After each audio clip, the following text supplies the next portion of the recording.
Thank you. Ma'am, yung on-duty lang ng mga military. Yung mga on-duty lang ng military, kaya hindi sila makaksyon. Yeah, Phoebe. Oo, pero sila naman Just, defended their destination. tagal na kami ginagawa din ito. You're okay. With reference to what Attorney Rodriguez said, that we just don't listen to you, we also must do something.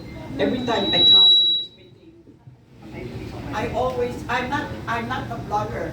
I'm not very good in social media, but I know how to use my cell phone. See, I'm an illiterate.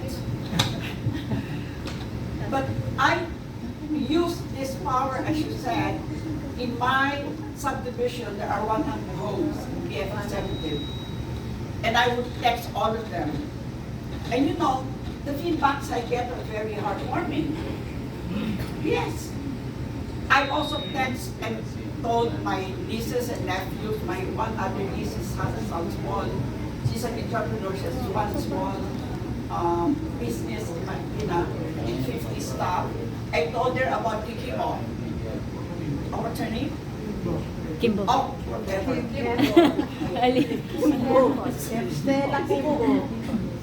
Estela. Yeah. And she said, yes, I'm going to campaign against her. Yes. And all my staff. Yes. You know, little things like this. See, my relatives, I come from Sulu. Yeah, my husband has a big family there. The budgets of the people. And in Palawan, I also have a big family. And I felt that these are the people you should look for. And they blamed me because they voted for BBM. Because I campaigned for him, not because of him, but because of Sarah. Yes. See, all the cards of my children and my son have these big placards everywhere they go, big ones on top, on sides. Of course, the face of Sarah is bigger than that of Bongbong. Yeah. Sarah's face is this big and Bongbong's is this small. But only because of Sarah to them. Yeah. So all my nieces and nephews and my relatives were saying, oh, so now what are you telling us? I said, I made a mistake, okay? Nabuduhol. So you have to forgive me. Yeah. Sorry. Okay, but this time, no mistakes. Yes. And they said yes. So, Attorney Rodriguez, thank you for the reminder.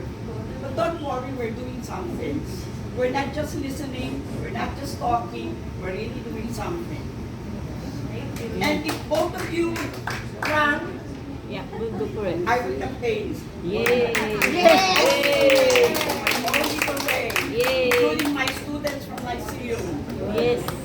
Thank you, Bishop. We have to thank you for according to him. One Bishop, si Bishop Cardenas. Sure. Thank you, Amba, for the kind support. Yeah, it's true. Let me just, I was just reminded, I was reading long time ago, yung column ni F. Shoni Lose, our national artist for literature. And in his column, he said, he made mention, yung mga partido raw sa Pilipinas, there are really no nationalists in nationalist party. There are no liberals in liberal party. That is according to F. Shoni. And siguro may dadagdag ko lang, in our discourse, madinig ko rin kanina, yung ating kasama mula Tacloban. Yeah, I agree with you. There are no makabayan, hindi makabayan lang. So itong ginagawa natin, Bayan. itong hakbang ng maisog, I appreciate lahat ng inyong passion, but you also have to understand, kaming mga speakers ninyo, we just do not go around to ignite the passion of each and every Filipino. We educate the people. Yes. We empower the people. So that when the time comes, yung tinatanong po ninyong tipping point, you would know, each and every Filipino that will make a stand, will know why they are there. So it is our duty as one of, as among your speakers, not just to ignite your passion, not just to, promote hatred to the government. We are here to educate, we go around to educate, we go around to empower the people hanggat kaya namin. But yes, I agree with Tamba, malaking bagay, yung inyong mga private VG Viber groups, you share what's happening, you forward the message, you share the kung ano mang social media platform ang inyong sinusubaybayan. Because we only have, all of us, time is indeed the great equalizer. We too only have 24 hours a day. And it's very, very limited. And we have so many islands, so many places to go to, so many Filipinos. We need help. And we need you. That's why again, I renew my plea, my call, my challenge. Speak up, stand up, be counted. Challenge accepted.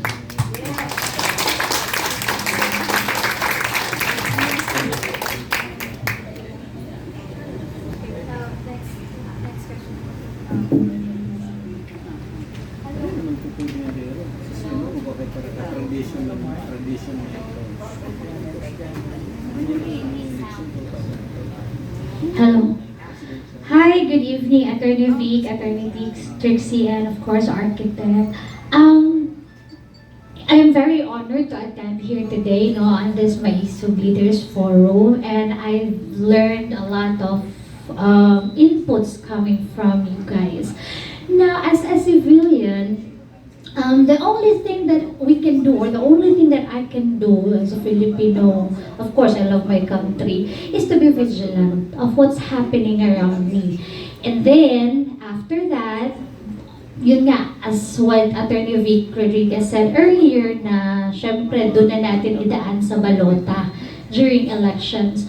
But, the thing is, there's still no guarantee or assurance that the next candidate or the next politician that we will vote is clean, or kumbaga, kasi the corruption is really an issue nowadays, and it's really rampant for decades already. So there's still no 100% guarantee that the next candidate that we will be voting is not corrupt. Now, I just want to get your opinion, because a lot of people are aggravated already, and some of them calls the Congress as the House of Thieves, right? It's already been a House of Thieves. Here comes Stella Quimbo, Congressman Zaldico, and of course, here comes also Castro, who's been convicted, but still in the seat. However, we want to understand, and I want to understand that the society is now pleading that the Congress must be abolished, because yung mga sinasabi nga ng mga tao ngayon na eto na, may mga public trial na ginagawa sa Congress, which is very injustice naman sa nakikita ng mga tao. Now, I just want to get your opinion and your idea. What can you say about the plea of this society when it comes to their wish or to their wants to abolish the Congress? How are we going to do that, or how it will affect the form of government that we are having right now? Let me just briefly, my personal thought on your view to abolish the Congress. Our call is to deny the move to amend the Constitution through charter change to people's initiative. And it will, I think, while it's a thought that's worth thinking over and over again, now is not the time. You cannot trust these people. You cannot trust these people to even touch our Constitution, more so open the constitutional provisions of our Constitution. No, not now, not yesterday, and tomorrow, not anytime soon, no.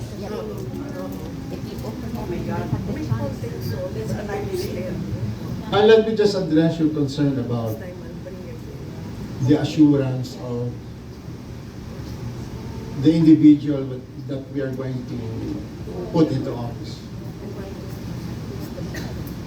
Let me tell you very honestly that I feel lucky that to some extent conclusive and believable, I have come to know Attorney Victor Rodriguez. First, I saw what happened to him in Malacanang. And I know what happened, it's in his book. Kasi it's so easy naman to see the bigger picture in small pictures. You see big things in small things. So to answer your question kasi, I'd like to refer you to the instance where Attorney Rodriguez chose to leave the cabinet instead of sticking to it because his vision for good governance was violated. You can read his book. So my point is, this is not even about him. I'm talking about the character that we need to put there. Kasi like you said, baka gano'n na naman ang mangyari. And then so, frankly, I am convincing him to run. Frankly. Because I believe him, and I know what happened to him, right? But even more than that, I just like in Western countries, in developed countries, you know, when you support a candidate, you have to support an idea. You have to support a bill which you will lobby when that person goes there. And that is what I am asking of him. To prepare a set of plan, proposed bills that he should file when he gets there. And I think, I don't know if you're on it, but I'm asking him that so that we will put him to task if luckily he gets there. You see? Because if he doesn't, then i-bash na ulit natin siya. So yun lang. I've seen some hope talaga in the character. Thank you. Can I make a rejoinder to that? A rejoinder to what the advocate said. I'm 77 years old, okay? In my time, there were 11 presidents already. I was young, and I could hear my parents talk about who to vote for. I heard of Quirino and how he was ousted because of the golden arinola, which of course was not actually gold, it was copper. But he was a very good person. But I heard from my parents of the import control, which happened during his time. But you know, people then were very, very judicious in looking into the background of each and every candidate. And they would discuss, ay, ito magaling, nag-aral sa ganito. Tsaka yung magulang mababait. O eto, walang bahid, banayad, etc., etc., etc. Of course, times have changed. May banayad, may hindi na banayad. Pero ang mahalaga siguro yung puso. Yung puso para sa serbisyo, para sa tao. Diba? Kasi maraming marurunong na tao, napakadami. IQ, genius. But it doesn't mean they can work so well. I've seen geniuses, but when you give them work, they're slackers. See? I think that's the best way that we should do. We should look at each and every candidate. See through them. And then make the decision. Huwag na yung gwapo kasi marunong sumayaw o kumanta. Ayan si Salpanelo, magaling Yes. O si Harry Roque, kaya lang hindi marunong kumanta, hindi marunong sumayaw. Hindi artista. Huwag na yun. Huwag na yung mga lumang pangalan. Bago naman. Yes. Atty. Rodriguez, banayad, marunong, malinis. Atty. Trixie, every night my daughter and I would stay very light, luminous, right? Yes. I'm going to ask you a question about Franz Castro. Why is she not yet arrested? She has congressional immunity. Appeal. When you're in appeal, you cannot get arrested. Huh? Oh, it's at final. Sayang, no? I met her one time. So you're Franz Castro? She said, yes, why? Oh, you're a communist. Bigla siyang Yeah, because my father fought the communists, that's why I don't like them.